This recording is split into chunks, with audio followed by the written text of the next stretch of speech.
So China's social credit system has been making the rounds for the past few weeks on social media. The basic idea is that, in the near future, each of China's citizens will be ranked by social credit. People will be punished or rewarded based on their scores, and like financial credit scores, will move up or down depending on their behavior.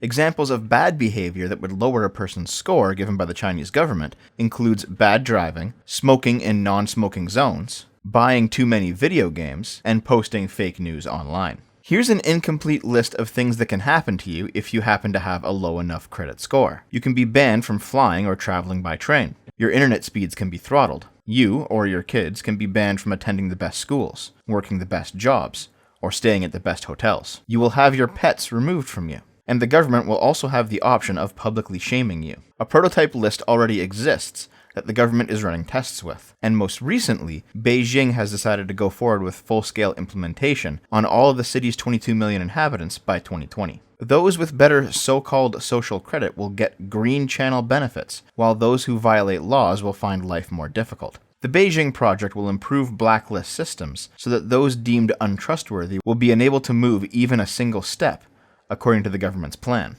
If this sounds like a massive overreach of government power, as well as the violation of the individual's right to a private life, hey, you'd be right. But it's China, it's not the West. It's not the US, it's not Canada, it's not Europe. We don't have anything to worry about, right?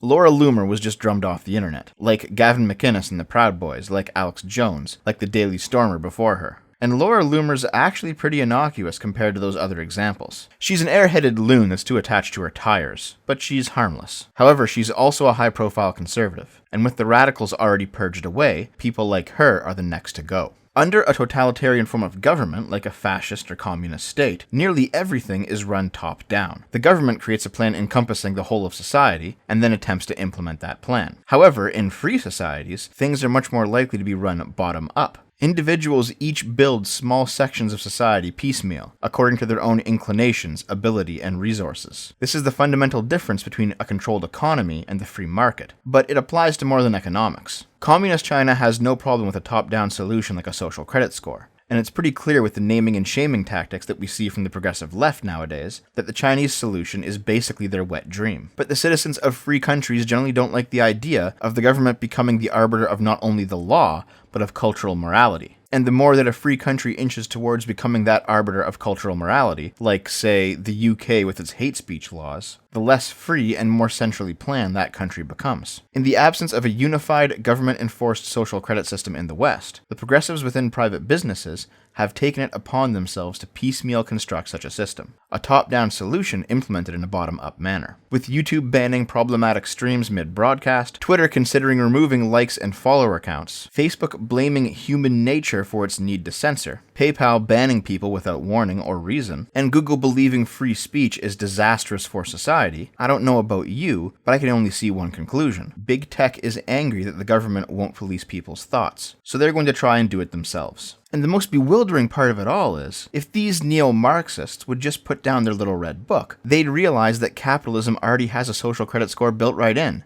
It's called money. I described this phenomenon in my previous video on why capitalism works, but let me quickly reiterate. With the exception of the ultra-rich and the ultra-poor, the amount of money you earn is a rough estimate of how much value your actions have brought to other people's lives. When you go to a job and get paid, you're performing work for the betterment of somebody other than yourself. In a sense, it's quite altruistic. And then you get a reward in the form of little slips of paper, which would be the physical representation of your social credit score. The more people you help at your job, generally speaking, the more paperized social credit you get. And that's what money is. And then you can trade in your social credit for other goods and services that you can't provide yourself. And since the person you're hiring or buying from has added value to your life through that good or service, they gain some social credit from you. This is why theft is immoral not only on a personal level, but on a social level. Because it's gaining social credit that you didn't earn. The reason the Chinese social credit score includes restrictions on what you can buy, as well as why SJWs in the West get mad at consumer boycotts of their approved products, like Gamergate or Comicsgate, or the panning of She-Ra or Han Solo.